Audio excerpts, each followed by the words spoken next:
Ever load a roll of filament, start printing, and your nozzle sounds like it's frying up some bacon? That popping and crackling sound usually means your filament is wet. A lot of people think their settings are wrong when their filament starts looking stringy, but the real issue is often moisture absorbed into the filament through air. Some filaments barely care about moisture in the air, but some of them, as soon as you open that bag, they suck the moisture right in.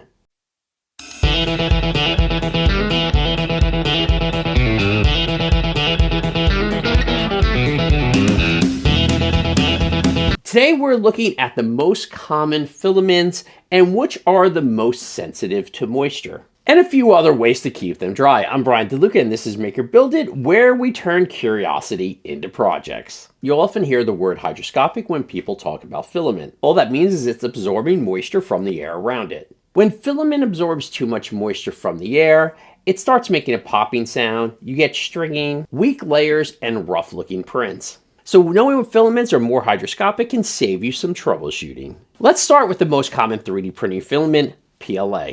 PLA is a lot more forgiving. It absorbs moisture, but usually at a much slower rate than most other filaments. If PLA sits out for weeks and weeks and weeks, in a humid room, it can start giving you problems, but its moisture sensitivity is relatively low.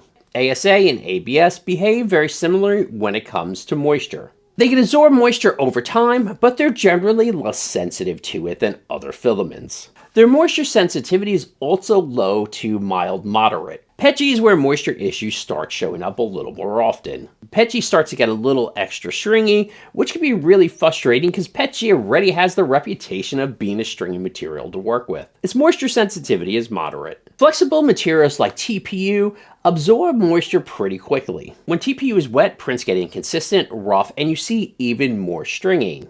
Its moisture sensitivity is moderate to high. Other materials like nylon, polycarbonate, PVA, and PVOH actually have a high to extremely high moisture sensitivity. So some of the main signs that your filament are wet include popping or sizzling from the nozzle, excessive stringing, rough or bubbly surfaces, and inconsistent extrusion. If your settings haven't changed, but all of a sudden your prints look worse, moisture could be the culprit. Luckily, moisture in 3D printed additives or filament is really easy to handle. You can use bags or storage containers with gaskets in order to keep the humidity out, and you could throw some desiccant packets in there with them. For more sensitive materials, you're going to want a filament dryer that will actively remove moisture. And my favorite, and the thing I think everyone should do if they store a lot of filament, is get a room dehumidifier for the place you're storing your filament.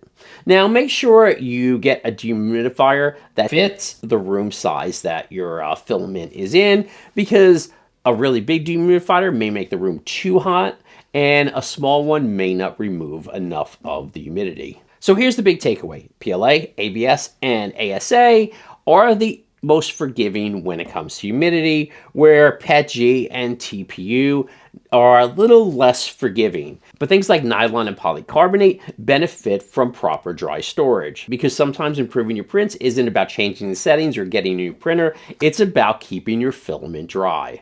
For more on 3D printing, DIY, and maker projects, make sure you like and follow Make or Build It, and remember, keep on making.